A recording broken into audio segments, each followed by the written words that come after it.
Salut mes amis, j'espère que vous allez bien. Je suis très contente de vous présenter cette expérience concernant la dilution d'une solution.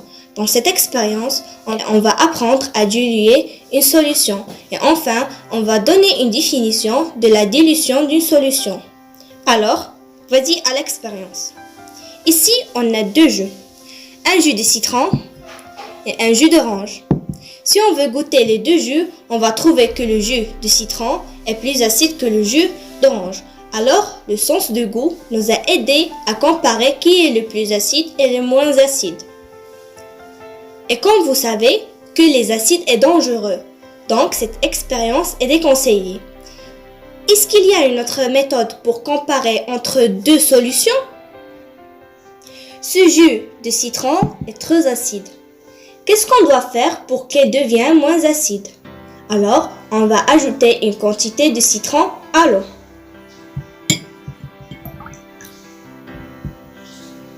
Parce que c'est déconseillé à ajouter l'eau à un acide.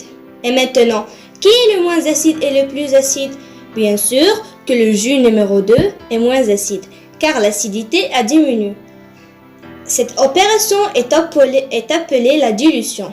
La dilution d'une solution est lorsqu'on ajoute à cette solution une quantité d'eau. Et donc, maintenant, qui est le plus acide et le moins acide? Alors, le plus acide est une solution concentrée. Le moins acide est une solution diluée.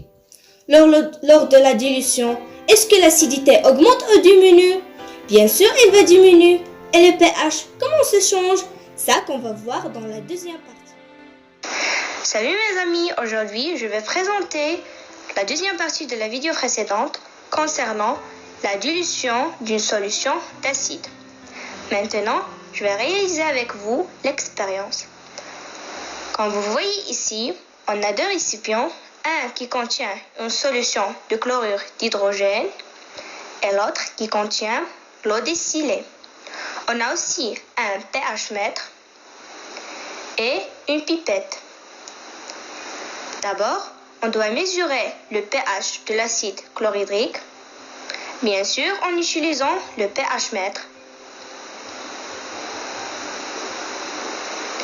Alors, on a trouvé que son pH est 1,30. Passons à la deuxième partie. Alors, on doit prendre une quantité de l'acide, bien sûr en utilisant la pipette, parce que les acides très dangereux, on ne peut pas les toucher. On va le mettre dans l'eau distillée. Alors, cette étape est appelée la dilution. On a diminué l'acidité. Comme vous voyez ici.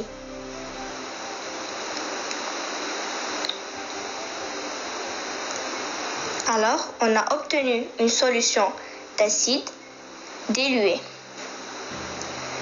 Cette solution d'acide concentré, son pH est 1,30.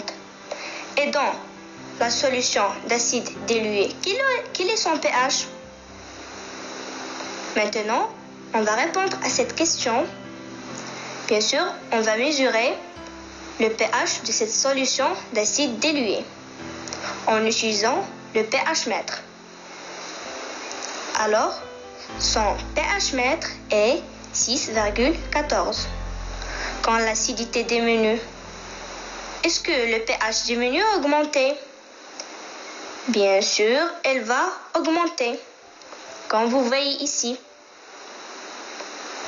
que dans la solution d'acide concentré, le pH est 1,30 et dans la solution d'acide dilué, le pH est 6,14. Alors mes amis, je vais laisser maintenant avec mon ami Nawar qui va réaliser l'expérience de la solution basique. À bientôt. Salut mes amis, comment allez-vous? J'espère que vous allez très bien après l'expérience qu'a fait mon ami Aya. Je suis heureuse de vous présenter une deuxième expérience concernant la dilution d'une solution basique. Vous êtes prêts? On commence. Nous avons deux récipients, lequel contient l'eau de Javel, c'est une solution basique, et le deuxième contient de l'eau distillée. Tout d'abord, avant de diluer la solution basique, on va mesurer son pH à l'aide de cet instrument de mesurer pH mètre. Voilà, le pH mètre indique la valeur 11,60. Et puis, on effectue l'opération de la dilution en ajoutant une quantité de solution de l'eau de Javel à l'eau distillée. Si on veut comparer la basicité entre les deux solutions, mes chers amis, où est la solution plus concentrée? Bravo mes amis, la solution A c'est une solution basique concentrée et la deuxième solution ou bien la solution obtenue après la dilution c'est une solution basique diluée. Donc ici après ou bien lors de la dilution la basicité diminue, mais est-ce que pH diminue aussi? C'est ce que nous allons voir maintenant. On va mesurer son pH à l'aide de pH mètre et on trouve qu'elle indique la valeur 9,93. Bien, qu'est-ce que vous observez, mes chers amis? Est-ce que le pH diminue-t-il ou bien augmente-t-il? Bravo, diminue. Donc, en conclusion, lors de la dilution, quelle est la relation entre la basicité et le pH? La basicité diminue et le pH diminue aussi. J'espère que vous avez bien compris les deux expériences qu'on a faites, moi et Aya. Prenez soin de vous. À bientôt. Au revoir, mes amis.